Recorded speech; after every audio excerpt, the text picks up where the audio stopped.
Assalamualaikum warahmatullahi wabarakatuh.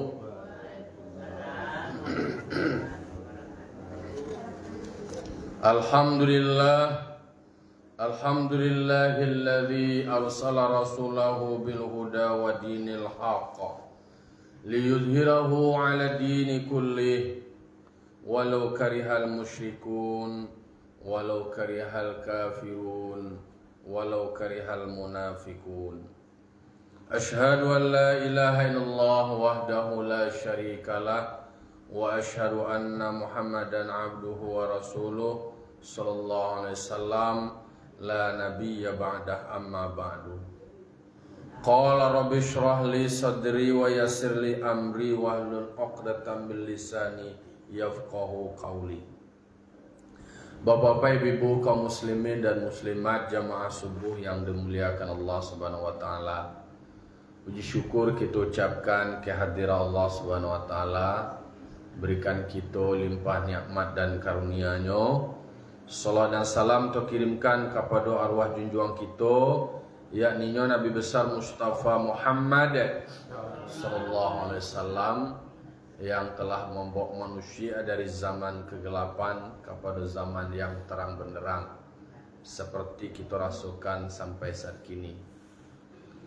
Baik bapak-bapak, ibu, kaum muslimin dan muslimat jamaah subuh yang dimuliakan Allah, pagi kini kita lanjutkan mau ulang kaji kita surah An-Nisa ayat 150 sampai. A'udzu billahi minasyaitonir rajim. Bismillahirrahmanirrahim.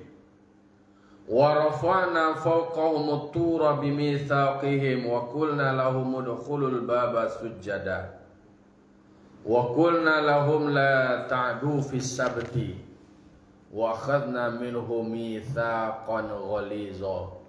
Shadaqallahul azim. Lah, Surah An-Nisa ayat 150 sampai. Allah berfirman, wa rafa'na fawqahumut tura bimitsaqihim. Kok masih ada kaitannya dengan cerita Nabi Musa dengan kaumnya. Di ayat 152 kok 154 Allah mengangkat bukit di Sinai, bukit Sinai. Kalau bahasa Wanwai Sinai itu bukit Tur Sina. Adalah nama Ibnu Sina. Diangkat di Allah Ta'ala bukit namanya bukit Sina atau Sinai. Kok kan istilahnya umatnya kok malawan ya, banyaknya cencong Maka kemudian sebagai presur lah, sebagai perlihatan terhadap mukjizat, lalu kemudian diangkat bukit itu diangkat kate, dia teh talatak dia teh kapaloe. Dengan sebab lah ada janji atau kesepakatan, ada komitmen kayaknya untuk fatwa. Diangkat bukit itu sehingga bukit itu inyo babayang atau bernaung di bawah bukit na dete itu tadi. Kolangi dete itu takama ko diangkat kok dua bukit diangkat bukit diletak bukit dete kapaloi jadi bukit di atas kapal dia wang-wang diangkat dari Allah Ta'ala. Dek karenanya akan melaksanakan apa yang diperintahkan sebagai komitmen janji. Diangkat tak itu supaya dia takui amuhnya mengalajan perintah lain. Picayo lain. Tak itu dulu. Nanti di bukit Tursina. Jadi bukit Tursina aku di Mesir. Jadi Mesir aku lah lamu negara lamu. Lalu kemudian ya kondisi masih seperti itu. Buki lata bayang lo apa bentuk buki. Tak dulu buki. Pas kandang dulu apa bentuk Bayang bawa bentuk sekandang imbue bala bentuk imbue bala. Jadi makanya pada saat itu memang pernah Allah menyebutkan dalam Al-Quran kau pernah diangkat buki sebagai petakut kenyo supaya cameh supaya muhnya menerima perintah tu lain lah sampai takatu. Lalu kemudian waqulna lahum, kami berkata bagi kepada mereka, kata Allah Ta'ala, samantaro nam buki ko tadi dia te kapal wega. Istilah dimpu oleh ba. Coba lah ada kerajuan. Dimpu oleh itulah basuan Apa perintah Allah? Udkhulul baba. Masuklah kamu ke pintu-pintu sebuah negeri. Ada menyebutkan pintu Masjid Baitul Maqdis. Tapi dalam tafsir disebutkan adalah pintu Babal Qaryah. Pintu gerbang nagari sebuah desa, sebuah perkampungan. Disuruh masuk ke dalamnya tu dalam keadaan sujada, dalam keadaan sujud tunduk. Aku ka dia teka paluan oga buki wa. Tinggal malapeh ni lah, tinggal mampu langsung tempi sini, cair sini. Bayangnya lah bah bentuk asal pasal kandang bara kandang buki tulisina tu. Tu diangkit dia malah menjadi bayang-bayang tu. Disampaikan ke umat tu. Tolong masuk. Lalu kemudian masuk dalam keadaan sujud. Tapi memang tasabui umat Nabi Musa ko lailo kerong Ini kita kerong lailo karingkang lailo pahlawan disuruh masuk dalam keadaan sujud. Aja malah ada mesin sui. Do pinggu je ni do sosonya je. Ada nama rangka-rangka.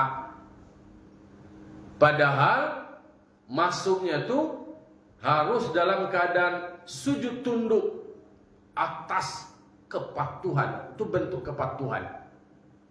Kau indah, ya masuk ya. Tapi melawan, bahanan nan semua yang datang anak awak anu lah anak sekolah atau anak di seluruh ada kata pokoknya sabalik dari nawak seluruh tu je nanya perbuat. Sudah lambat-lambat jalan nak, anu cepat-cepat. Nah, duduk nak, anu tagak. Disuruh masuklah ke dalam pintu ko dalam keadaan sujud. Nindak. Merayap-rayap lah, basurui-surui lah, bensi-insui lah. Itu gambaran. Padahal kau ada teka paluai kau lah diancam dengan bukit lah diangkat kata. Memang itu lo bare Nabi Musa madui umat dia. Macam-macam tantangan masing-masing. Awak kata lo awak zaman ni kini tentu sesuai je zaman anak awak.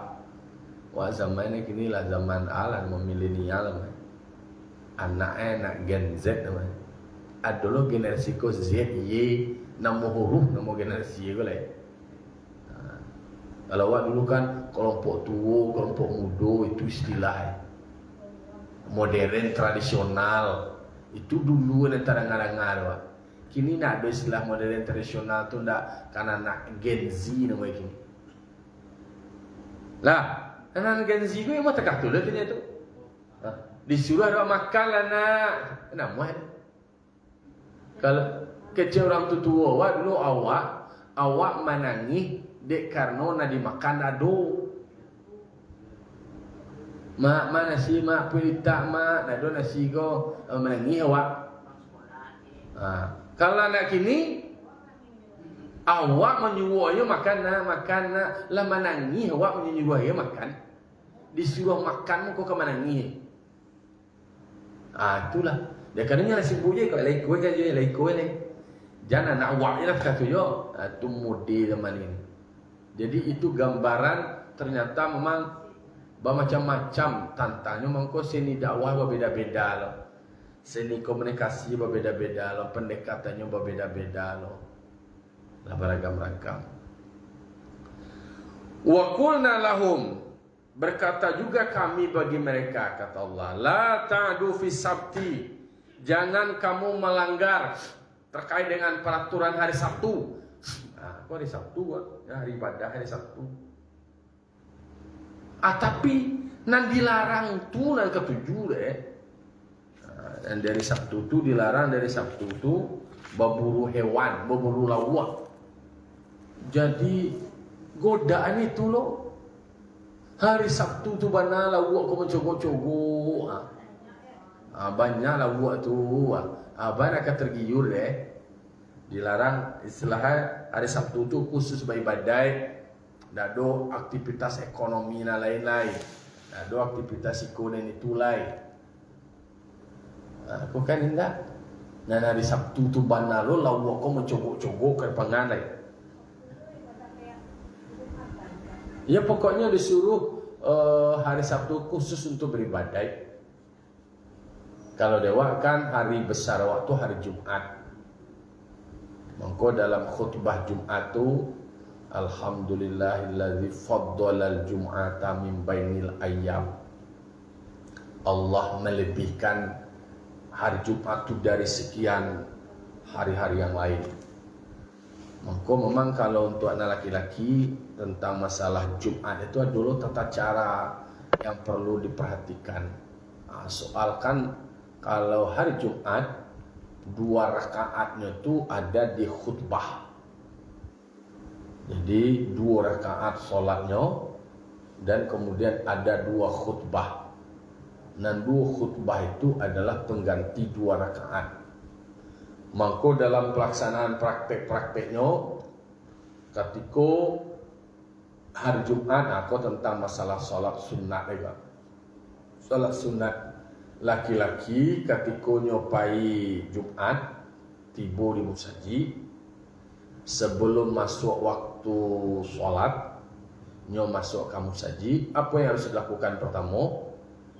Solat sunat tahiyat masjid. Idza dakhala ahadakumul masjid walam yajlis hatta yusalli rak'atain. Atau do tek ada satu kata. Ada bacaan idza dakhala ahadukumul masjid falyarka' rak'atain qabla ayyajlisa. Sebelum apabila kamu masuk ke dalam masjid, maka jangan duduk dulu sebelum kamu sholat 2 rakaat. Cium gua itu. Bagaimana kalau seandainya, aku secara umum kau nak mesti hari Jumat. Kalau seandainya awak tiba musaji sementara orang sedang azan, muadzin sedang azan, atau apa yang harus lakukan? Kau muadzin, Allahu Akbar, Allahu Akbar, Allahu Akbar, Allahu Akbar. Awak tiba, apakah langsung duduk atau sholat sunnah atau berdiri? Jadi kalau awak tiba ke masjid sementara muadzin sedang azan, jangan duduk dulu. Pertama kata hadis tadi, kalau kamu masuk masjid jangan duduk dulu sebelum kamu sholat 2 rakaat. Kau sedang azan kok? Karena ada seruan azan, maka berdiri dulu, lalu kemudian disimak dan diikuti bacaan azan itu tadi. Bacaan imam. Allahu Akbar, Allahu Akbar. Bacalah Allahu Akbar, Allahu Akbar. Takatus seterusnya. Kalau baca hayya 'alas shalah, baca la haula wala quwata illa billahil aliyil azim. Hayya 'alas shalah. Takatus tarik. Baca la haula wala quwata sampai la ilaha illallah. Selesai azan wa baca salawat. Sudah baca salawat wa baca doa wasilah. Allahumma rabb hadhihi da'wati tammah wassalatil qa'imah ati sayyidina Muhammadin alwasilata wal fadilah wasyarfa wad darajatal 'aliyatar rafi'ah wa ba'athu maqama mahmudan alladzi wa'ata innaka la tukhliful mi'ad. Selesai azan, selesai baca salawat, selesai baca doa wasilah, maka kemudian awak solat. Solat awak nak boleh. Solat tahiyat masjid atau solat qabliyah. Harus duduk ala nama. Kalaulah masuk waktu solat, kemudianlah azan, tanda masuk waktu solat itu kan ditandai dengan azan. Al azan orang berarti lah masuk atau solat. Kalaulah masuk ke sholat, berarti disitulah mulai sunat awak melaksanakan sholat sunat qabliyah. Tu letaknya sunat tahiyat masjid tadi lah langsung rangkap sekali. Lah masuk dia tu niat awak niat wajib aja, niatnya tetap niat solat sunat qabliyah. Tapi lah tabawaan sekali awak lah di dalamnya penghormatan terhadap masjid. Itu kasus yang kedua kalau seandainya awak datang muazin sedang azan. Tagak dulu. Kecuali yang uzur, contoh hanya sakit tagaknya tadi langsung menggigil kaki sendiri. Nah kalau tagak lo jangan kare mana lo kecil tongku Sleman tagak aja. Bapasuannya tagaknya kadang-kadang harus kadang-kadang kan penjelasan kok kalau sampai ke situ le dah. Kadang kan nak takkan lo menjelaskan itu lah langsung dia kunci sekali. Ya, jadi kalau nak usul kan orang tu kan sama je wah. Ambo dulu kecewa mudo je orang sama kuat kira lah cubulah orang tua ni. Sama nak kecewa orang dulu tu tersebut kira. Lah, lalu kemudian ia agak beda. Atau misalnya awak solat tahajud. Pas waktu awak nak jadi jam. Pas waktu Allahu Akbar. Allah Akbar bisa di orang azan aja itu dihentikan sholat awak atau terus? Awak waktunya sholat sunat tahajud. Ya. Lalu kemudian orang azan di masjid. Lalu waktu tahajudnya tahajud apa leh? Nah, awak tadi kapan hentikan? Ya, langsung baca salam leh. Baca salam leh. Oh, langsung dihentikan. Iya, baca salam karena ndak di waktu leh. Makanya setidaknya itu awal bisa lo memperkirakan, kecuali kalau sifatnya sholat wajib seperti perempuan yang haid, nak bahas patang. Perempuan istilahnya ada kesempatannya suci, ada rentang waktunya sholat berdekatan dengan waktu yang setelah itu masih bisa lanjutkan itu. Atau separuh jalan, misalnya 1 rakaat kita 2 rakaat di sana nih tahajud. Udah 1 rakaat kita mau ke 2 rakaat kurang azan. Jadi kalau seandainya di awalnya masih ada rentang waktunya boleh silahkan diselesaikan. Kan istilahnya awak menuntaskan yang sebelumnya boleh. Tapi kalau seandainya baru kamu mulai kamu mulai hentikan. Samo juano. Tapi yang intinya mana kalau seandainya imam akan sholat takbir. Nanti kunci itu benar adalah contoh kan nyolong sholat sunat lah, imam lah qomat, muazin lah qomat, tunjuk kajannya sholat sunat lah. Lalu kemudian Allahu Akbar kecil imam, hanya harus hentikan selesaikan sholat sunat dah. Karena awak dapat adalah mendapatkan takbiratul ihramnya imam. Nah, oke. Jadi makanya ketika muazin sedang azan, awak datang, maka kemudian dengarkan. Karena itu adalah panggilan Allah, seruan Allah untuk awak simak dan awak ikuti. Bagaimana kasusnya dengan perempuan? Ini tidak sholat di masjid dok. Ini sholat di rumah. Lalu kemudian orang azan atau balik. Pokoknya disimak di rumah, sama terus azan kebanyakan wah. Boleh disimak satu, lalu kemudian lah masuk ke sholat langsung bagi yang mau menyegerakan. Tapi sebaiknya tentu adalah melaksanakan sholat sunat qabliyah. Selesai sholat sunat qabliyah baru laksanakan sholat wajib. Ikuti salah satu nama kau ikuti. Nama ikuti nama yang terdekat. Kok tiada lah nah sudah apa lu orang azannya tarawih kan bisa aja itu. Sebenarnya di dunia kau orang azannya tarawihnya kau saya waktu kau beda-beda. Nyo azannya sebenarnya kau awak ini nak tahunya kau. Awak ikuti salah satu. Yo nama pokoknya pilih salah satu. Nak dijadikan salah tu loh. Nama nak awak ikuti. Kalau nak ikuti salah satu ide awak jadi panik itu.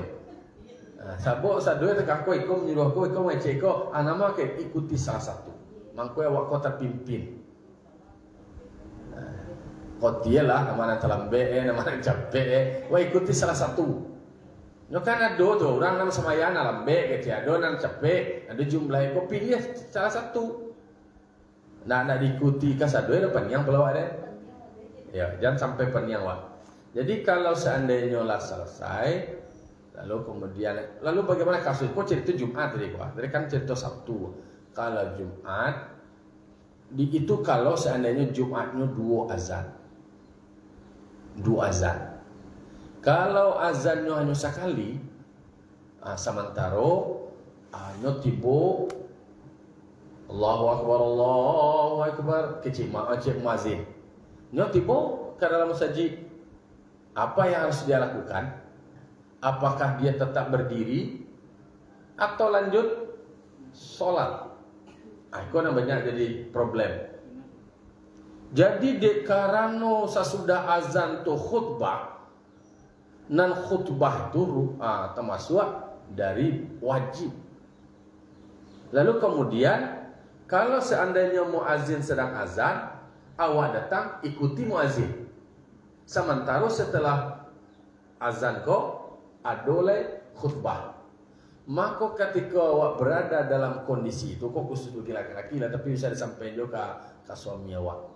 Maka utamakan setelah pada saat azan itu, dekan awak ingin menyimak khutbah pada saat muazin azan pada Jumat kalau azan kedua atau kalau hanya satu azan, dirikan kerjakan sholat sunat pada saat muazin azan.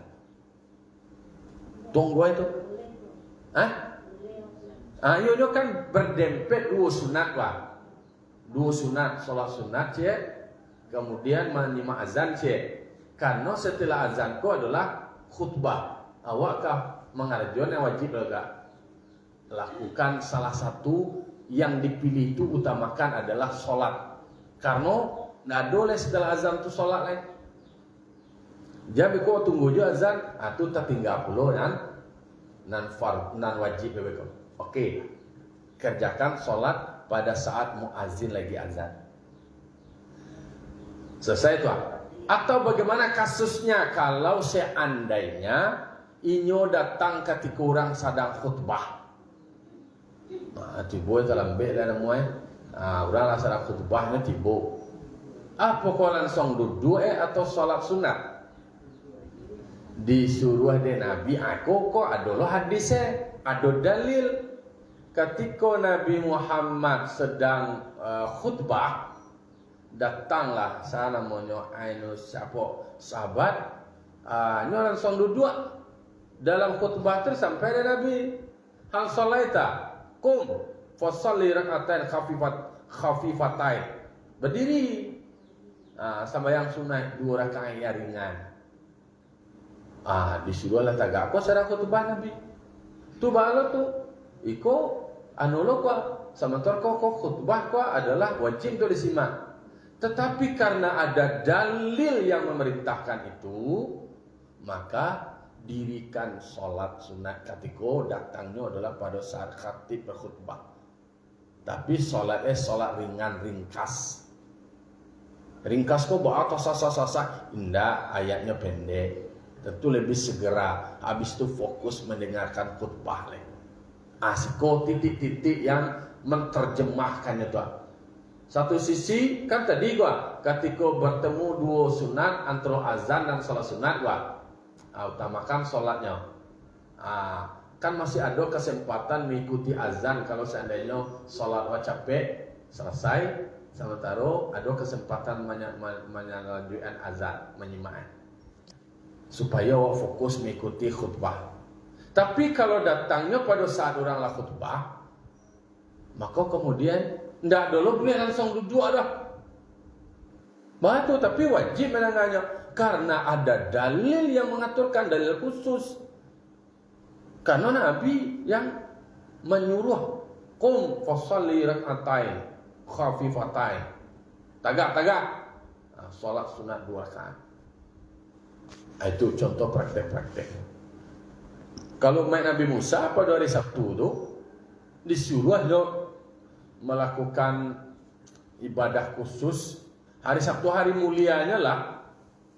Tetapi memang mereka digoda dengan adanya manangkok lawak, manangkok ikan. Nyo baso cerita komik waktu ketek kan nampak tak cerita tu kalau digambarkan awak pai ke bandar ko nyo mau cogok-cogok kapalo ko alang-alang hari nyo nak do nampak do. Ni tahu alang-alang hari. Alang-alang hari. Hari-hari biasanya nak do dah. Tumben lo ketika awak kapai, contoh pai awak kapai karajo, kapai sekolah. Ayo mencocokuk kepala ni, melingkar mana awak. Tapi awak kan dihadapkan dengan ada larangan dan ada godaan. Mana kau pilih? Iko dilarang gua. Sementara godaannya, nyolawak kau nyomangarati lo. Aku hari ini Sabtu, kemah awak dilarang ada tangkuai kemah cuma cocok lah awak. Nanti jadi digoda-goda, dia tak goda lah. Mana kau lawu, kerana dia mau kau jadi wabuk dia nyalai. Gara-gara mana kau lawu jadi wabuk kan kata. Jadi makanya kata Allah Subhanahu Wa Taala, wa akhadna minhum mitsaqan ghaliza. Memang telah kami ambil dari mereka janji yang kuat, janji yang keras atas demikian. Maka kemudian mereka membinasakan janji tersebut. Berarti kalau soal tidak komit, tidak konsisten, tidak istiqomah, itu sejak dululah ada orang itu. Manusia.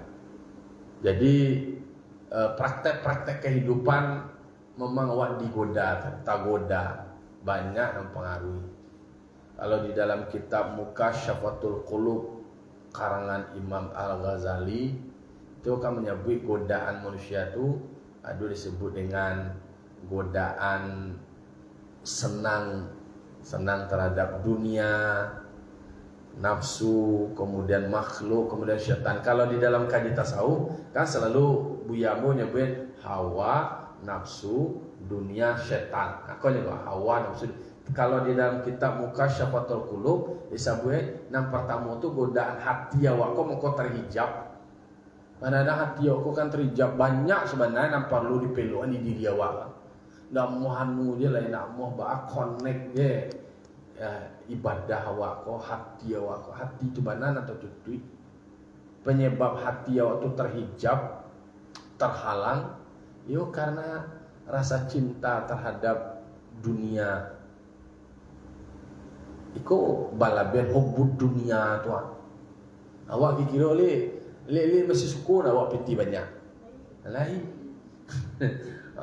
Condong mato karena rancak, condong selero karena lama. Mama itu godaan-godaan.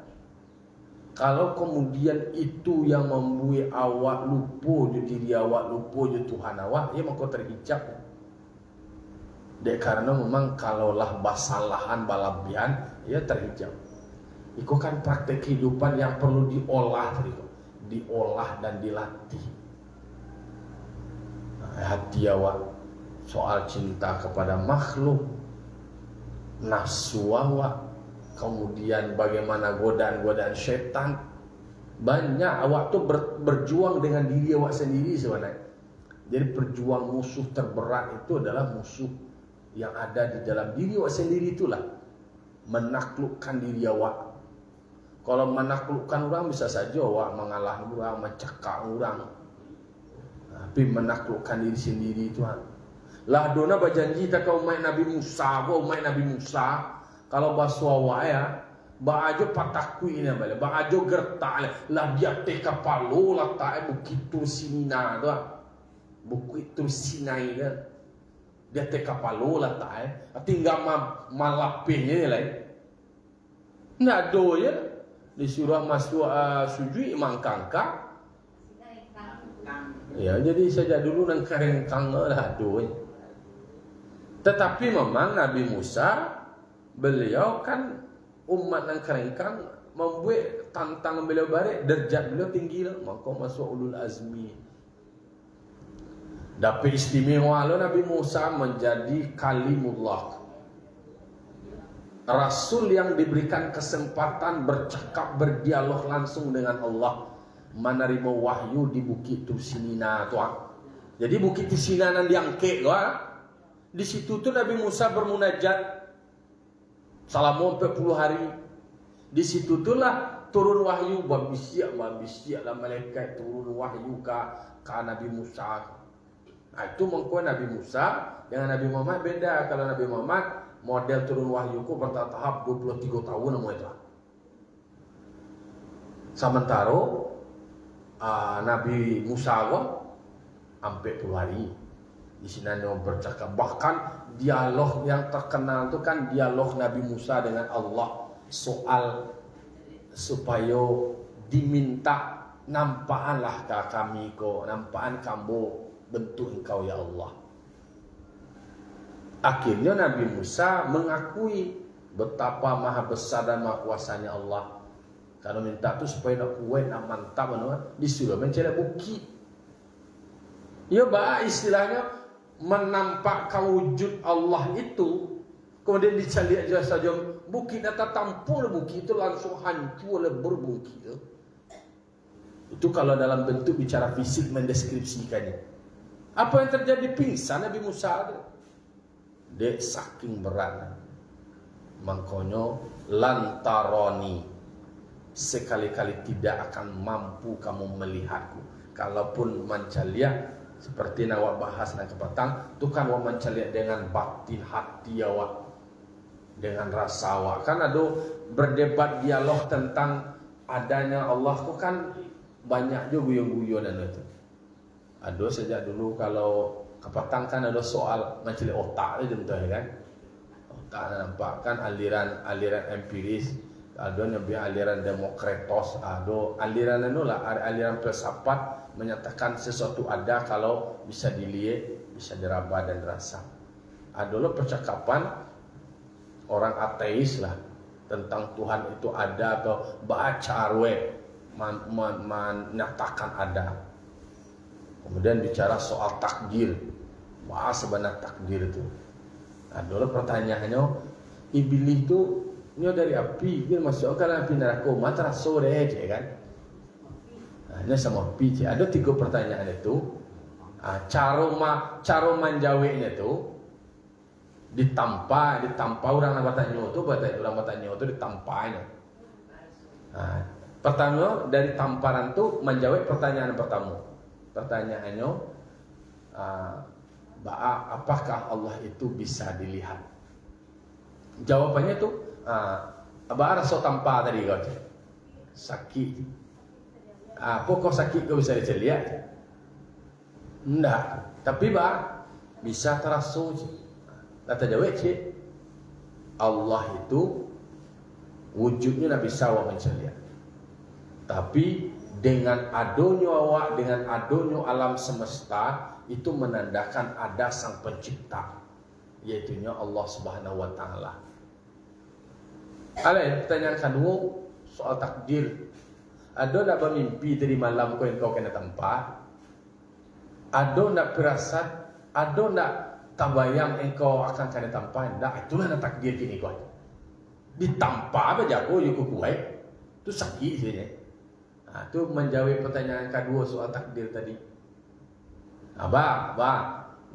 Itu nak takdir ya. Lalu yang ketiga pipi engkau apa? Kulit, tangan kau? Kulit bertemu je kulit bahasa sakit dia tu tak kata lo jadi bayang lo mentang-mentang dari benda yang sama atau nyo api sama api itu tidak merasa sakit, tidak terasa sakit kan. Jadi memang kadang-kadang menjauh iyo dulu logika alur-alur berpikir itu harus tahu dulu nih cawe orang nanti katu. Nah, jadi kalau umat Nabi Musa kan tidak sekadar memang umatnya itu yang meminta itu kan arinallaha jahratan. Tolong calian ke kami nyata jaleh barakun calian nampak dewa tarasul. Nah Nabi Musa bana memang meminta ketikanya bermunajat di hari yang ke-7 itu pokoknya dalam sampai puluh harinya bermunajat tuh nampaklah ya Allah. Ah mangkoe dek karano maha agung dan maha besarnya Allah pingsan aja. Ndak tadayung, ndak tadayo, ndak apa itu, ndak ada kemampuan awak untuk mencari Allah. Caranya baalai, itu caranya dengan awak melaksanakan sholat itu awak mulai dengan takbiratul ihram, Allahu Akbar. Jadi ketika membacakan Allahu Akbar itu ada sebuah pengungkapan Allah itu maha besar. Jadi kan isi mubalaghah. Nah boleh kalau soal ana wak sabi-sabi minta-minta tadi, nenda papi ditanyon jadi tanyon oleh maka tafakkaru fi sifati wala tafakkaru fi dzati. Nalo pikir tu sifat Allah. Jadi poinnya di ayat 150 berapa tadi 54 kok bahwa ternyata umat Nabi Musa kalau pernah diancam dengan diangkit bukit Tusina dia teh kapal loe. Awak kau tak katu ganti dia mau jo umat Nabi Muhammad kau lelok ni ke. Kalau Nabi Musa memang taraso dia umatnya kerong-kerong awak ana kepanggan wak kene lamah digeretak lo di bukit Tusina tu langsung kunci dia amuh ya. Karena memang Nabi Musa pun sendiri ingin lo seperti menjadi umat Nabi Muhammad. Posisi umat Nabi Muhammad kau posisi yang terbaik ke. Kau jangan bagara awak bersyukur awak menjadi umat Nabi Muhammad. Kerana banyak keistimewaan. Lalu masuk seorang ke surga oleh sebelum masuk Nabi Muhammad Jumaat. Termasuklah jamaah pasar kandang ini. Amin. Disuruh masuk ke dalam musajid dalam keadaan sujud. Nyumin siswi. Melele ni. Kalau bahasa awak itu melinggaman mencari melinggaman disuruh ada awak suci nyomain sisui boleh dilarang jam banyak jauh ulah jam melanggar je dari Sabtu. Hari Sabtu tu ndak do melanggar-langgar larangan doh. Jang tangkok lawak. Hari Sabtu tu je nanya tangkok lawak. Itu contoh kan. Jadi memang kekuatan awak adalah doa, berdoa awak kepada Allah Ta'ala supaya dengan semua janji yang kalau awak ikrarkan ketika awak kan adalah menyebutkan awak kan apa janji dulu ketika masih dalam rahim ibu awak, ketika masih hampir puluh hari awak justrulah menyaksikan pula ditanya tu soal mencari Allah lah. Artinya dikatakan alastu bi rabbikum qalu bala syahidna. Awak lah ditanya apakah Tuhanmu Allah? Yo jawab. Awak nak bersaksi jawab. Awak menyaksikan. Berarti pada saat itu di usia 40 hari dalam kandungan ibu awaklah berjanji. Ketika alam arwah masih roh. Berarti setiap makhluk yang dikandung sama manusia, induk termasuk orang Kristen. Iyo. Di dalam tafsir Ahmad begitu. Itu mangko di kanan melihat ketika lahir diingian Allahu Akbar Allahu Akbar. Mangko lahir itu di azanan di komaen berfungsi telinga tu menengah. Mangko kullu mauludin yuladu alal fitrah. Manusia kasado terlahir dalam keadaan suci. Kedua ayah ibunya lah yang menjadikannya Yahudi, Nasrani atau Majusi.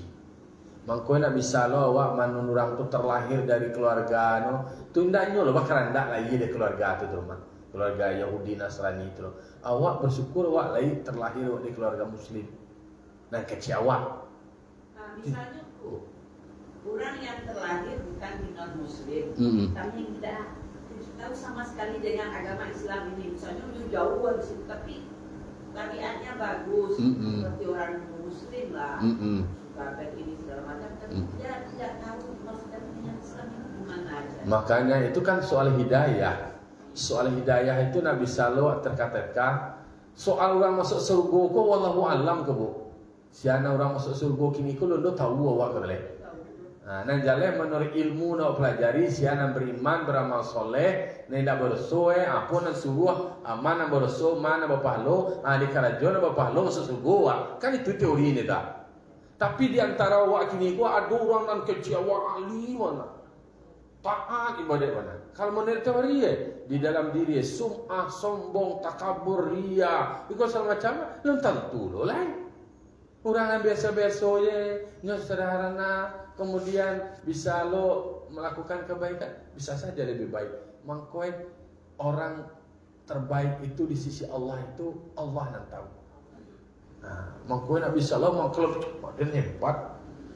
Rajin santiang ada surga dapat tiket karcis surga apa lo lambo ada subuh tadinya kau aja lah awaknya orang lain tu nak do lo awaknya je kau awak bagi sebanyak gaya surga tu je nah tu lah itu nan orang menyabit tak tu justru tidak usah surga tak tu nah itu mangkau hati-hati ini potensi bangang atau potensi sombong kau tak tu lo iyo itu strategi setan. Nauzubillah tsumma nauzubillah. Fa'tabiru ya ulil absar la'allakum turhamun.